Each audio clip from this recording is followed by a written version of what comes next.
आप सब कैसे हैं। और जैसे कि मैंने कहा था कि अपने वीडियो में जो हमारे यूपी बोर्ड के या जो हिंदी माध्यम के छात्र हैं तो उन सब के लिए हमारी मैथमेटिक्स की और फिजिक्स की वीडियो आएंगी जो हमसे काफ़ी जुड़े हुए हैं। हमारे ऑनलाइन और ऑफलाइन बैच जो है स्टार्ट हैं, और जो भी हमारे बच्चे हैं जो हमसे क्लास में ऑफलाइन नहीं आ पा रहे हैं, ऑनलाइन जो है हमसे कनेक्ट हो सकते हैं, हमारी वीडियो जो है लगातार देख सकते हैं, ठीक है।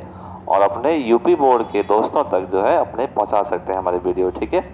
यूपी बोर्ड के लिए मैं सिंपल सी सिर्फ एक बात कहूँगा, बेटे पढ़िए, अपना जो है इसको बनाइए, क्योंकि आज का जो समय है आपका आगे निकलने का है, इंग्लिश मीडियम के साथ आगे बढ़ने का है और रेगुलर बेटे पढ़ने का है। अपना समय कहीं पर भी ख़राब मत करिए, सही जगह चॉइस करिए, और चॉइस करने के साथ साथ आप जो है अपनी पढ़ाई मैथमेटिक्स जो भी हम पढ़ाते हैं यहाँ पर, और फिजिक्स जो है यानी अगर हमसे बच्चे जुड़ते हैं तो यहाँ पे पीसीएम उनको पढ़ाया जाता है, और पीसीएम की क्लासेस जो हैं लगातार उनको मिलती हैं, काफ़ी अलग लेवल पर, काफ़ी हट करके, और आपकी नॉलेज को ज़्यादा बढ़ा सकें, यूपी बोर्ड में एक जान डाल सकें, ठीक है।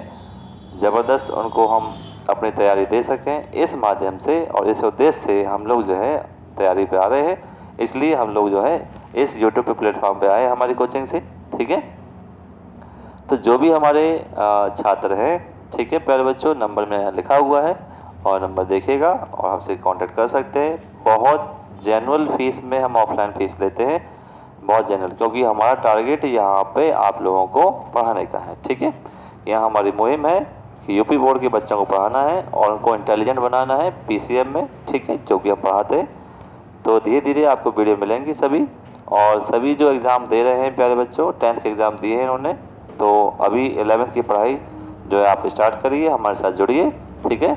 आपको मेरा ट्रस्ट है कि हम आपके जो सब्जेक्ट है उनमें आपका स्कोर, आपकी नॉलेज काफ़ी ज़्यादा आप बढ़ाएंगे, ठीक है।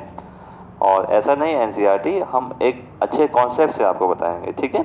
तो पूरी वीडियो देखिएगा। पहला आपका इंट्रोडक्शन है चैप्टर नंबर 1 का, क्लास 11वीं का, 11th का। तो पहला है समुच्चय, ठीक है। तो फुल वीडियो देखिएगा, समझिएगा। तो क्लास जो है 11वीं है, 11th है, और यूपी बोर्ड की है, और मैथ की है प्यारे बच्चों, गणित की है, ठीक है। और हमने चैप्टर पहले से स्टार्ट कर रहे हैं, चैप्टर नंबर 1 से, ठीक है। चैप्टर नंबर 1 का नाम है समुच्चय, ठीक है। जो भी हमारे ऑफलाइन बच्चे जुड़ते हैं उनको पूरा कॉन्सेप्ट दिया जाता है, चैप्टर के नोट्स, ठीक है, नोट्स किस तरह से बेहतरीन आएंगी। तो यहाँ पे जो वीडियो मिलेगी, हर एक एक्सरसाइज से पहले आपको कॉन्सेप्ट समझाया जाएगा, उसके बाद एक्सरसाइज आपको समझा जाएगी, ठीक है। पूरी एक्सरसाइज हम समझाएंगे, बहुत धीरे धीरे समझाएंगे, जेनुअली आप समझेंगे, ठीक है। बहुत ही आपको अच्छा लगेगा, ठीक है। जितना भी है बच्चे जुड़िएगा, ठीक है। कमेंट कर सकते हैं, खूब लिखिए, आपको आंसर मिलेगा। कोई चीज़ नहीं समझ में आती है तो आप कमेंट करके लिखिएगा, ठीक है, ज़्यादा से ज़्यादा। चलिए, तो सबसे पहले आप जानते हैं प्यारे बच्चों कि ये जो है हम बेसिक कंसेप्ट बात कर रहे हैं, प्रारंभ से बात कर रहे हैं, चैप्टर का इंट्रोडक्शन बात कर रहे हैं बेटा। इंट्रो यानी परिचय क्या है, परिचय समझते हैं आराम से, कोई जल्दबाजी नहीं है, परिचय समझते हैं, ठीक है। कि समुच्चय क्या है। समुच्चय का मतलब एक सिंपल सा मतलब होता है समूह। समुच्चय का मतलब क्या होता है, समूह, ठीक है। इसका शाब्दिक अर्थ हमारे पास क्या है, समूह से मतलब है बेटा। किससे मतलब है, समूह से। अच्छा, समूह से अगर बेटे एक बात निकल के आती है, क्या निकल के आती है समूह से, समूह से बात निकल के आती है भाई, समूह जो है वो किस किस चीज़ का हो सकता है, ठीक है। क्या क्या का हो सकता है, संख्याओं का हो सकता है, हम पढ़ते हैं तो जब गणित पढ़ रहे हैं, मैथ पढ़ रहे हैं, तो संख्याओं का हो सकता है कि नहीं हो सकता है। अब संख्याओं के हिसाब से क्या अल्फ़ाबेट का हो सकता है, ABCD जो होती हैं, वर्णमालाएं होती हैं, क्या अक्षरों का समूह हो सकता है। अक्षरों में भी दो प्रकार से हो सकता है कि भाई स्वर का है, व्यंजन का है, ऐसे भी हो सकता है, ठीक है। तो ये कुछ बातें जो है हम क्लियर कर लेते हैं। पहला खूब अच्छे समझते हैं कि समुच्चय क्या है, और समुच्चय आपको समझना है, ठीक है, ध्यान समझिएगा। चलिए, अब समूह में सबसे पहले हमने जाना कि समूह जो होता है, अगर मैथ के अकॉर्डिंग बात करें, सबसे पहला समूह क्या होता है प्यारे बच्चों, की संख्याओं का यहाँ पर हो सकता है, ठीक है। संख्याओं मतलब नंबर्स। देखो, आपके लिए मैं हिंदी वाले अपने प्यारे छात्रों के लिए हम क्या कर रहे हैं, हिंदी में लिख रहे हैं, हिंदी में बता रहा हूँ, ठीक है। और मैं इन सब का इंग्लिश वर्जन भी बोल दूंगा, ठीक है, जिससे आपकी नॉलेज एकदम ज़बरदस्त रहे। आप किसी भी सीबीएसई वाले से या इंग्लिश मीडियम वाले बच्चों से आप पीछे ना रहें, ठीक है। आप नोट्स लीजिएगा, हमसे जुड़िएगा, आप सभी को नोट्स भेजे जाएंगे, नोट्स देखिएगा, फुल एक्सरसाइज का सॉल्यूशन देखिएगा, उसमें हिंदी इंग्लिश दोनों में है। अगर आप चाहते हैं इंग्लिश में आपको मिले, इंग्लिश में मिल जाएगा, हिंदी में आपको चाहते हैं तो हिंदी में तो मिलेगा ही मिलेगा, ठीक है। तो आगे बात करते हैं। तो संख्याएं हैं, तो अब संख्याओं में बेटा क्या क्या हो सकता है? संख्याओं में हो सकता है आपका प्राकृत संख्या हो सकता है, प्राकृत संख्याएं हो सकता है। प्राकृत संख्याओं का मतलब क्या है? 1 2 3 4 5 ऐसे हो सकता है। यानी एक समूह बना दिया। समूह का मतलब हमने प्राकृतिक संख्याएं ली 1 2 3 4 5, और ये संख्या लेने से हमें क्या मिल गया? 5 ऐसी संख्याएं हमने ले ली, 5 संख्याओं का समूह बन गया। भाई समूह का सिंपल सा मतलब होता है जिसमें 2 या 2 से ज़्यादा जो है लोग जो है या संख्याएं जो है एक जगह इकट्ठी हो जाए तो क्या हो जाता है? समूह हो जाता है, यानी ग्रुप हो जाता है, ठीक है। इंग्लिश में इसका नाम क्या है प्यारे बच्चों? सेट, ठीक है। क्या नाम है इसका? सेट। ध्यान रखिएगा, अब जो है सीबीएसई का और यूपी बोर्ड का और जो हिंदी माध्यम में जो और भी राज्य करा रहे हैं सभी के लगभग यही सिलेबस है, इसलिए आपका हिंदी इंग्लिश का अंतर है तो बहुत तैयारी के साथ पढ़िएगा, ठीक है। आपको सब एकदम ज़बरदस्त याद रहेगा, आप काफ़ी कॉम्पिटिशन में आगे जा सकते हैं, ठीक है। इतनी सी बात आगे आती है। चलिए, तो ये प्राकृत संख्या जाना। ऐसे बेटे बहुत आगे भी हो सकता है, जैसे पूर्ण संख्या होती है, पूर्ण संख्याओं का भाई समूह आ सकता है। पूर्ण संख्या 0 1 2 3 4 5, ठीक है। ऐसे बहुत सारे ग्रुप आप ले सकते हैं। तो प्राकृत संख्याएं आपने ले ली, पूर्ण संख्याएं आपने ले ली, ठीक है। और हम क्या ले सकते हैं? मान लेते हैं सम संख्या ले लो बेटा।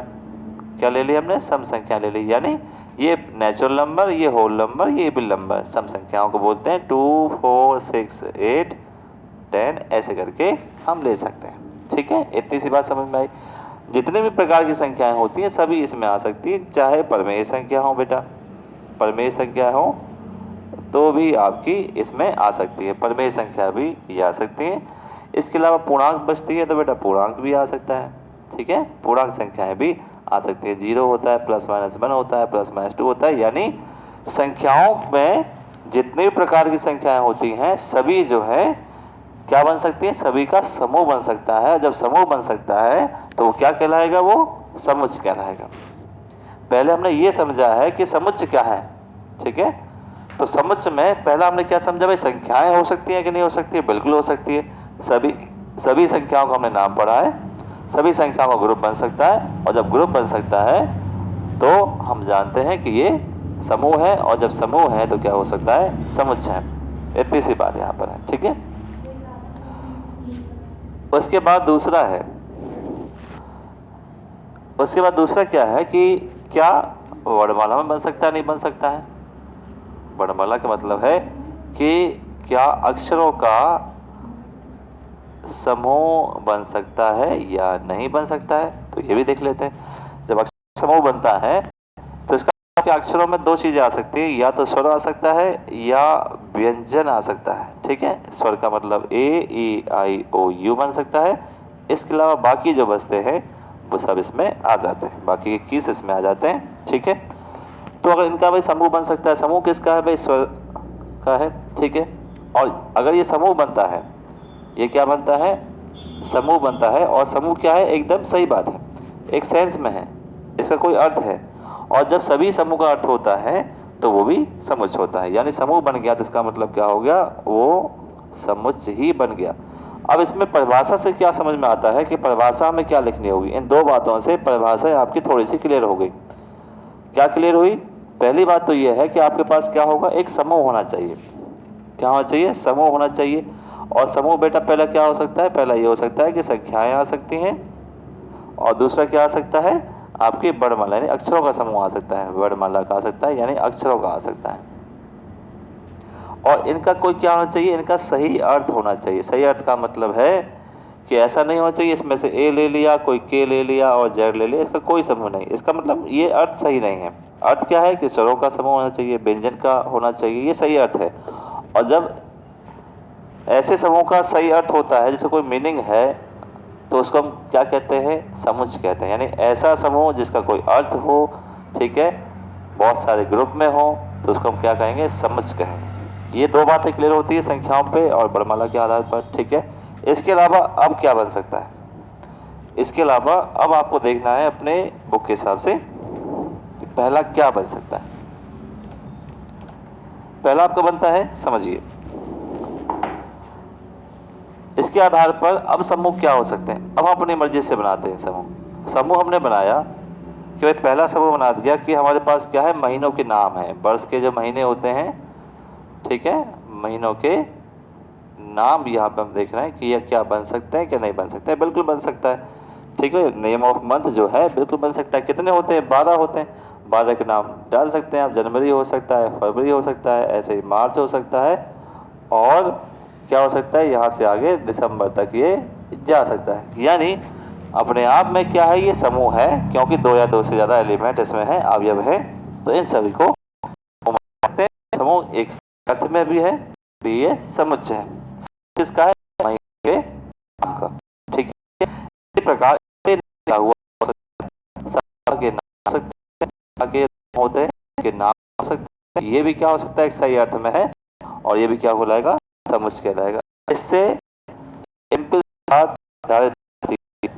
समझ पा बहुत अच्छे से कि इस तरह से समुच्चय की परिभाषा है, समुच्चय को समझ सकते हैं अच्छे से, ठीक है।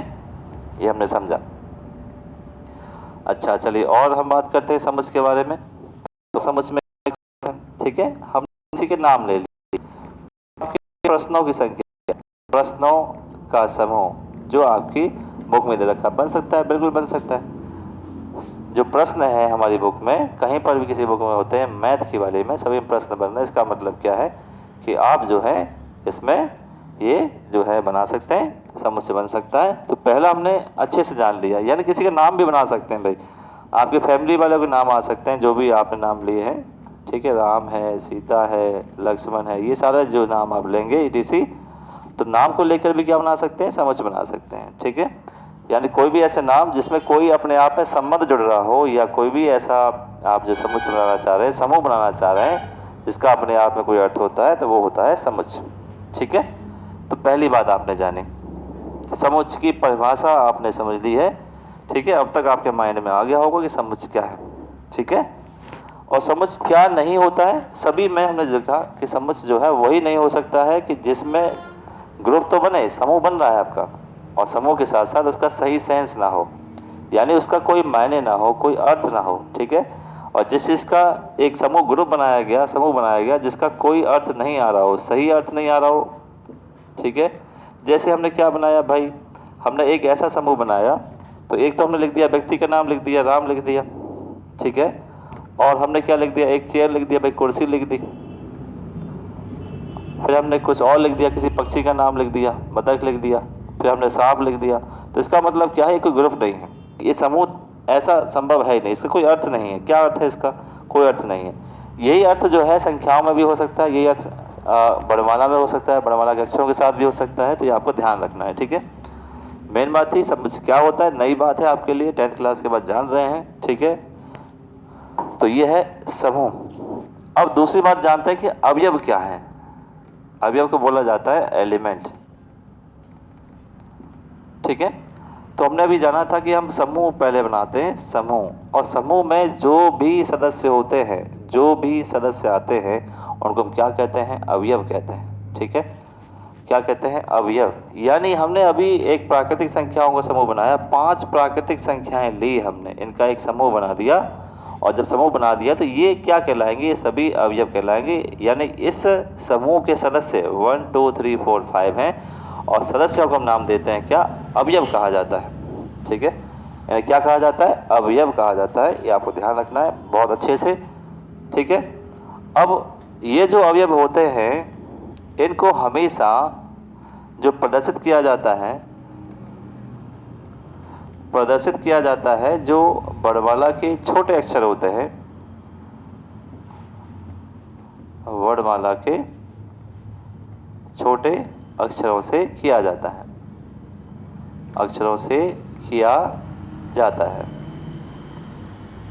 ठीक है। जैसे उदाहरण के रूप में हम कह सकते हैं, अगर हमारे पास अल्फ़ाबेट आते हैं तो इसमें आप छोटे जो है लेटर रख सकते हैं, ठीक है। इस तरह से बड़े नहीं रखेंगे, बड़े से आप समूह को प्रदर्शित करते हैं, ठीक है। ये प्रदर्शित किया जाता है, ओके। इतना ये होता है, ठीक है। यानी अवयवों को किससे करेंगे, इससे। अब बात आती है समझ को प्रदर्शित कैसे करते हैं। समझ को प्रदर्शित करने का तरीका होता है जो वर्णमाला होती है उसके बड़े अक्षरों से, बड़े अक्षरों से वर्णमाला के, ठीक है। जैसे अगर कोई समूह बना रहे हैं आप, प्राकृतिक संख्याओं का समूह बनाया 1 2 3 4 5, तो इसने हमने बना दिया एन से नाम हमने दे दिया, कैपिटल लेटर इसका हमने नाम दे दिया, ठीक है। ये हमने बनाया यहाँ पर, इतनी सी बात है। तो ये हमने जान लिया समझ की, पूरे इसका इंट्रोडक्शन हमने जान लिया कि समझ क्या हो सकता है, किस तरह से अवयव होते हैं, किस तरह से नहीं होते, ठीक है। इसके बारे में जान लिया, पूरा हमने जाना है। इसको देखिएगा, फिर आपको आगे जानकारी मिलेगी दूसरी वीडियो में, ठीक है। मिलते हैं फिर, ओके।